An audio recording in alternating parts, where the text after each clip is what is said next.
Hey punks! Welcome back to another lesson here in the University of Radlands. We have an update on a rule set.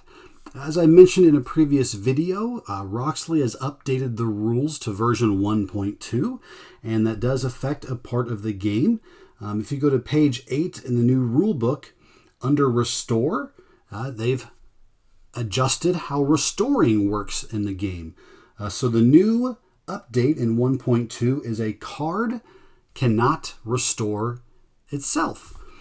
So the main problem that occurred for this was some camp cards.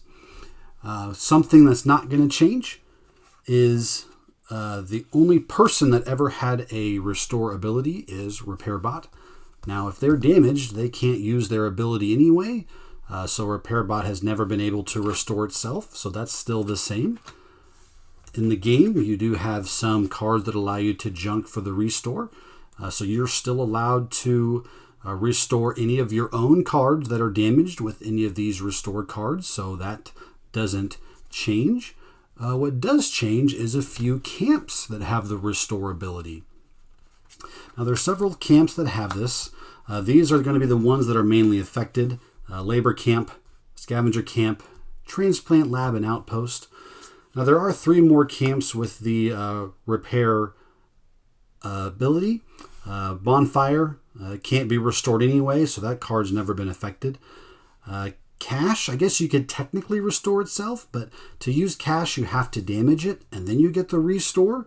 So if you ever wanted to damage this card and then restore itself for 0 water, as kind of a meme, I guess you could do that. So that one's not really relevant. And then Atomic Garden only restores people and they become ready. So it's never been able to restore camps anyway. So these 3 aren't affected. So this new rule for restore is really going to only interact or affect these 4 camps out of the 36 that are in the game. So doesn't affect a lot, but it is a very significant rule change. So what this means is if any of these camps were damaged previously, you've been able to, for 2 water, restore Outpost. If your Raiders resolved 1 water, you could restore Scavenger Camp. Labor Camp, this is a pretty powerful one to destroy one of your people, and then you could restore it for 0 water. And then Transplant Lab, maybe a little harder, but still doable. Put 2 or more people into play, and 1 water could restore it.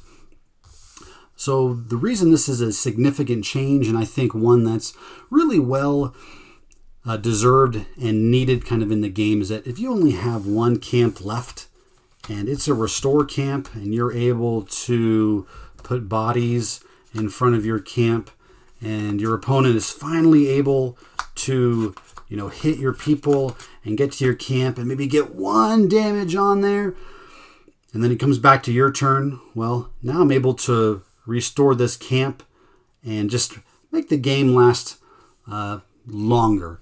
And the designer felt that it wasn't as fun of an interaction to have long games that were just 1 camp that was self-restoring itself all the time. You might have longer battles in Radlands, but it's not really fun for either opponent if this gets damaged and you bring it back and damaged and back. So I feel that that is a pretty significant and well-needed change to the game. Let me know your opinions on that. This rule has actually been out for about a year, so making a video on it a little late. Apologize about that, but it's given me a chance to play the game quite a bit with the new rule set, and I feel it does kind of alter or change the meta of how the game was played for the better. Let me know if you agree or disagree.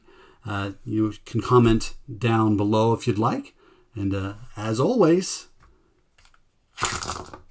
stay thirsty, punks.